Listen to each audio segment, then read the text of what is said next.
Crazy,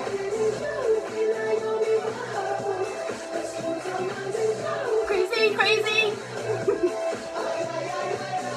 Keep on moving, get by the ocean. Just waiting, get by the ocean. Good morning! Good morning, everybody! Good morning. It's crazy time here. We had the super full moon last night. We'll just wait a couple of minutes as people start to join into the group, and Facebook makes its notifications and announces to the world that I, Michelle House, am live at 5:55. Hi, good morning. Good morning, Em. How are you going? So, I'm pumped. I'm pumped. It's time to get pumped, people. Now, where today's topic is 3 top ways that you are blocking your abundance. Woohoo! You got notified, Emma. Okay, it's working. So maybe I've got to come on a minute early and just play some music, and then we can get that right. Anyway, okay, back to today's topic. Today's topic, 3 ways that you're blocking your abundance. Now, for those of you who are not familiar with the space that I work in, obviously it's a money space, but it's over the 3 areas of life in relation to money. So the practical aspects of money, the emotional aspects of money, and your intention and purpose for money. They're the 3 areas. They're all intertwined. Hey, Jody. Hey, Holly. They're all intertwined with each other. If one of those cogs is stuck, like practical, then it's not working. The wheels are not working. G'day, Shell. So today I want to talk to you about those particular areas and give you something to do in those particular areas. Morning, Chels. So here we go. You ready? I'm just putting my notes up here because I'm a professional. So practical. Do you have a plan? If you don't have a plan for the money that is coming into you, your abundance is blocked. You need to have a plan. There has to be a written down plan of what's happening with your money, where it's coming from, and where it's going. If you don't have a plan, if you're hiding in the head in the sand about it, and you're not looking at your money and your figures, you're blocking energetically your abundance. It's not going to come into you if you're not acknowledging that it's there. It's not going to come into you if you're not showing it respect. You know, I was talking to my 11-year-old daughter the other day about respecting money, because we give her $5 here and $5 there, and I find $5 here and $5 there all over the rooms. It's actually something that she needs to place inside her wallet and be respectful with, to show the universe, divine intelligence, God, whatever it is for you, that you are wanting to be abundant. So, do you have a plan? Are you looking at your bank statements? Are you looking at your credit card statements? Are you just putting them in the drawer? Wake up, get visible about it, because the more visible you are about it, the more abundance, the more you can shift and sort it, so therefore you're allowing the more abundance to come in. And do you actually know that your business or your household, we splat them. We split these 2 up yesterday with household and business. You've got to have both of them separate, and you've got to know if both of those are profitable. So from a practical point of view, those 3 things. Do you have a plan? Are you looking at your statements? And do you have a profitable business?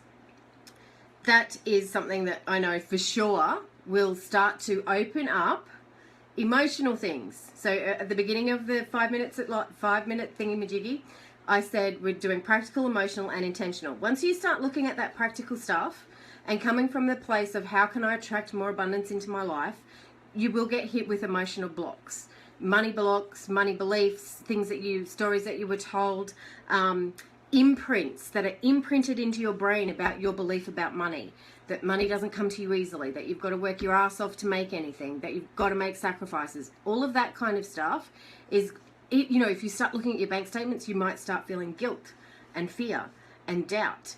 That these are all blocks and emotional things around money that need to be cleared. Get the broom in and clean that up, because we've got to get that wheel of practical, emotional, and intentional going all the time.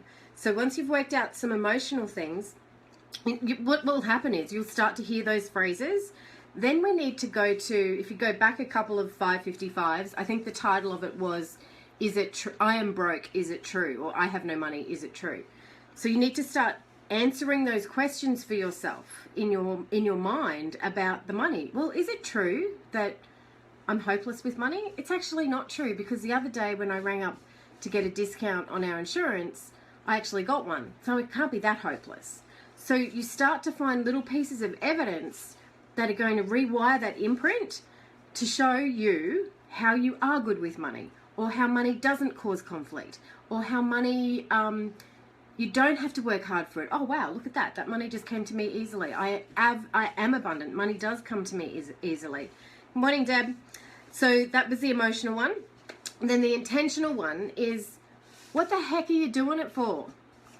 You're going to work every day, you're starting a business every day, you're fighting with your husband every day, whatever it is about money. What is the purpose? What is your clear, focused intention with your money? I want to have my own business because I want to be profitable, because when I'm profitable, I can have a great lifestyle with my family. We can then make even more profit. You know, one of the things I want to do is make more profit, so then I can do my financial literacy education classes for kids. I can do them for free.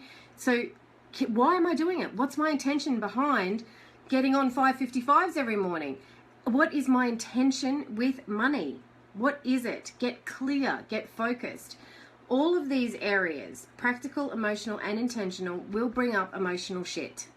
They just do. Money is an energy. It's a source of energy. We are energy. And if we're blocked around it, it's going to bring up some shit.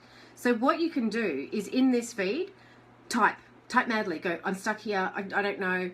You know, my parents used to always fight about money. I'm not sure what's going on. I can't look at my bank statements. I've got 10 of them sitting in front of me. I don't know. Whatever it is for you that you aren't looking about in relation to your money. I won't commit and have a meeting with my partner about money. Whatever it is that you need to do to start, little by little, inch by inch. It's just starting and getting your place in, getting yourself into a different vibration. We've talked about this before as well. You choose suffering or you choose possibility. Neither one is true at that moment in time. You're choosing a way of being. So instead of choosing a suffering way of being, oh, money, this, money, that, choose a possibility way of being. What's possible here? What is possible for me with money? So, one of the magical things that I did today, yes, Emma, oh yeah, man. I will be delving deeper into this in my program. Emma is my, I don't want to say virgin. My very first joining my program that I've been putting notifications about. So yes, Emma, yeah, we'll dive really deeply into this one and lots more. So I picked a couple of cards today, you know, being the full supermoon and everything. And it's funny, I had this topic already picked, and the cards that I picked were, the story I tell is the basis of my life. That's what, this is a pretty card. That's what I mean. If you keep telling yourself the story of, I'm hopeless with money, I never have any money, I can't do this, I was no good at maths at school. You keep telling yourself that story, that's where you're going to stay. You get to choose possibility or suffering. It's your choice. You get to choose that in your life. I just noticed I've got 2 visitors today. I've got Lockie. He'll come on in a second.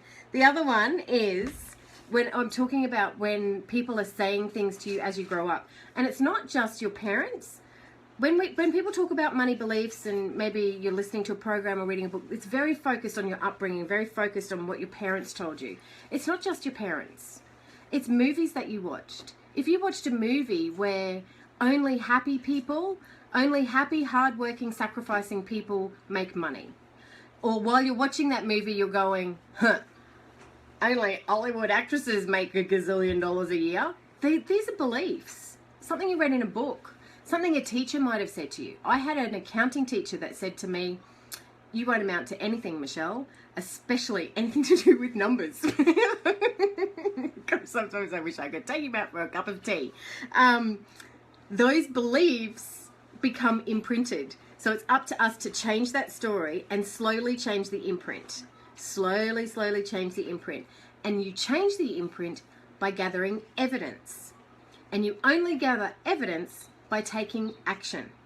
So if your action today is one thing from the practical, emotional, or intentional space, let's say, why don't you all go and have a look at one of your household invoices for blessings already received, bills for people who haven't been watching, and see if you can get a better deal.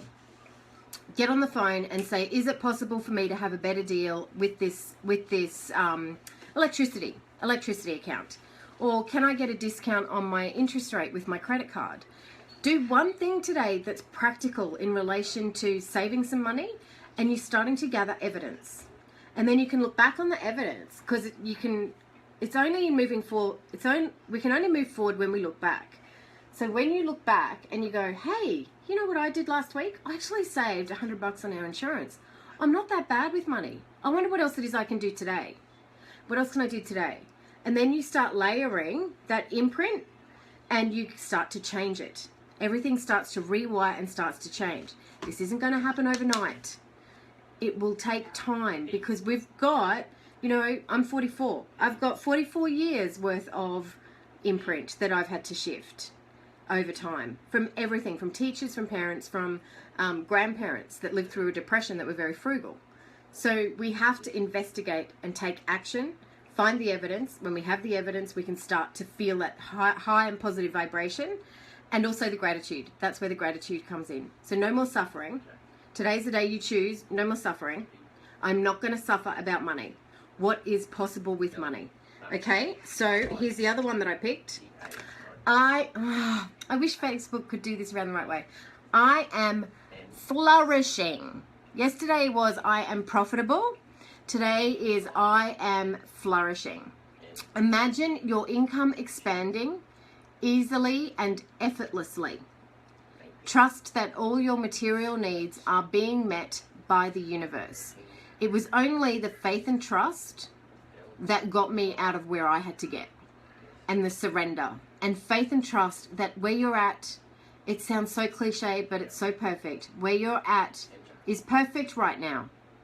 Imagine your income expanding. Imagine it happening easily and effortlessly. These are from some Louise Hay cards that somebody gave me. They're beautiful. They're really nice. So yesterday was I am profitable. Today is I am flourishing. All right. Guess what? We have not done this in 5 minutes. Oh, goodness me. 13 minutes. All right, my lovelies, thank you so much for joining me this morning. I'll be back tomorrow, 5:55, for probably not 5 minutes. You know the drill.